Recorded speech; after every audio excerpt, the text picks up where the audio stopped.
আচ্ছা, এই যে জগতে ঢোকা, সেখানেই ঢুকে যাই। আপনি বিশ্ববিদ্যালয়ে ঢুকলেন বুয়েটে স্থাপত্য পড়বার সময়, আমি যতদূর জানি ওই সময়ই আপনার এই যাত্রায় অনুপ্রবেশ। ওই সময় আমাদের একটা ভ্যাকেশন পড়ে যেত, ওইটাকে আমরা বলতাম এরশাদ ভ্যাকেশন, কারণ উনি কিছুদিন পর পর বিশ্ববিদ্যালয় বন্ধ করে দিতেন এবং বন্ধ করে দিলে আমরা ছুটি পেয়ে যেতাম। তো এই জন্য সেশন জট হয়ে গেল। আমরা 84-এ ইন্টারমিডিয়েট পাস করে আমার ক্লাস শুরু হলো 86-এ, এবং এই মাঝখানে যে 1.5 বছরের কালীন একটি সময়, সেই সময় আমি প্রচুর মঞ্চ নাটক দেখেছি। হ্যাঁ, তখন আমি থিয়েটারে ঢুকিনি, ত্রোপাদের দলে আমি তখনও ঢুকিনি। Next level, well done, side by side, free. 85-তে একটি বিজ্ঞাপন দেখলাম যে লোক নেওয়া হবে, এবং আমি তখন একটি সাদা কাগজে দরখাস্ত করলাম, এবং খুব সৌভাগ্যবশত আমি সুযোগও পেয়ে গেলাম। 25 জনকে নেওয়া হলো, আমি তার মধ্যে একজন হলাম, এবং আমার তখন মাত্র 19 বছর বয়স। ত্রোপা ক্লাস 7-এ পড়ে। হ্যাঁ, তো ও যেমন আমাকে অনেক আগের থেকে দেখেছে, আমিও ওকে অনেক আগের থেকে দেখেছি, এবং সেই সময়টা ঢাকা শহর, সেই সময়কার মহিলা সমিতি, গাইড হাউস একেবারেই অন্যরকম, একদম অন্যরকম।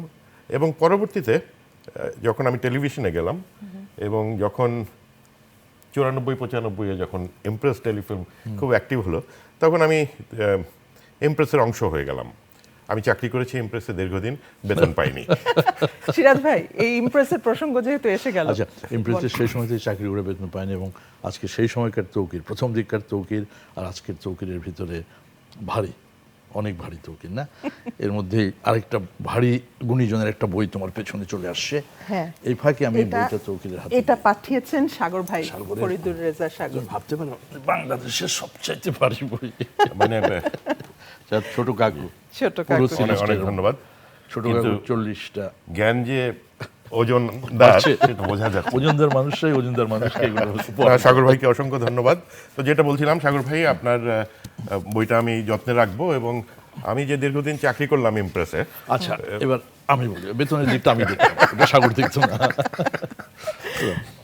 সেই সময়টা আসলে আমাদের ইমপ্রেস শুরু হলো 96-এ, 96-এ সিদ্ধেশ্বরীতে, সবাই তখন তোমরা এসেছো না? তো ওইটা একটা আমাদের সবার জীবনেরই, এই অঙ্গনে আমরা যারা কাজ করি সবার জীবনের জন্য একটা, আমি মনে করি অসম্ভব রকম একটা গ্লোরিয়াস পার্ট, তাই না? মানে সেই সময়টা ইমপ্রেসে আমরা যখন বিটিভির জন্য নাটক শুরু করলাম, প্যাকেজ ড্রামা, আমাদের প্রথম নাটকটাই ছিল তৌকির আর বিপাশাকে দিয়ে। আমরা কি একটু দেখবো? কাগজের বউ, কাগজের বউ, হ্যাঁ নিশ্চয়ই দেখবো। এবং সেটা ছিল আক্তার ফেরদৌস রানার লেখা। ওই থেকে যাত্রা শুরু হলো তৌকিরদের সাথে।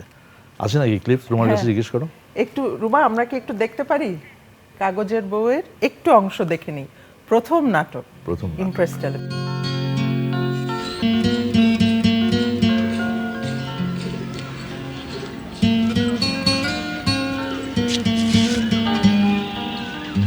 Thank you. ওয়েলকাম। এই তো শিখে গেছেন। Thank you.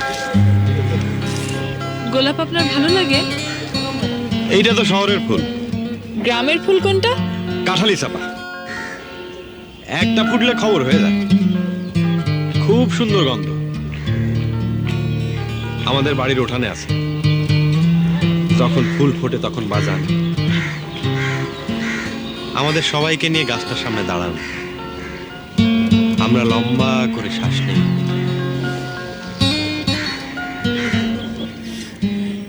ঠিক আছে, একটা কাঁঠালি চাপা এনে বাগানে লাগাবো। ঢাকায় সেই রোদ সেই বাতাস কই পাবেন? এখানে ফুল ফুটলে তো সিঁড়া নাকের কাছে নিয়ে গন্ধ নিতে হয়। আর আমাদের বাড়ির পেছনে যে হাসনু মেলা, 8 মাইল দূর থেকে আমি তার গন্ধ পাই।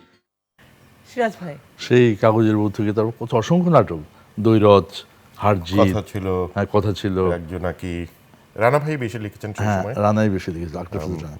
তখন খুব সুন্দর সুন্দর নাটক উনি, তখন সংলাপ খুব সুন্দর। আমাদের হায়াত ভাই তখন নাটক করেন, অভিনয় করেন, লেখালেখি করে কিনা জানি না নাটক, কিন্তু উনি কোনো সময় নাটকে ডিরেকশন দেয়নি।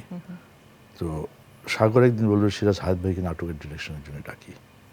তো আমরা জোর করে হায়াত ভাইকে বললাম, মানে আমাদের সিদ্ধেশ্বরের একটু পরে গেলেই তোদের ওই যে ইসের রোডটা, ওটা কি রোড বলে, ইস্কার্টন না?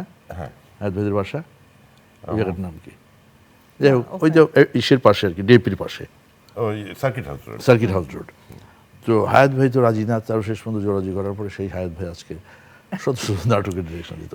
হইল কি তখন ইমপ্রেসের সাথে হায়াত ভাইয়ের ফ্যামিলি, মানে ভাবি, হায়াত ভাই, বিপাশা, হায়াত ভাইয়ের বিপাশা একটা ফুফাতো বোন ছিল আমাদের ওখানে, পরে অ্যাঙ্কারিং করতো, ফিমা, এই সবগুলোকে একখানে করে ফেললাম আমরা। মানে ওইটা ছিল কি, ইমপ্রেস টেলিভিশনটা ছিল মানে একটা প্রচণ্ড রকম একটা আড্ডার জায়গা ছিল একটা, এবং এই পরিবারটা আমাদের সাথে এমনভাবে সম্পৃক্ত হলো যে নাটক মানেই বিপাশা তৌকির ছাড়া যেমন চ্যানেলে বা ইমপ্রেস টেলিভিশন কিছু বোঝে না, একইভাবে হায়াত ভাই কোনো কিছু করলে এটা ছাড়া কিছু বোঝে না, এরকম একটা জায়গা।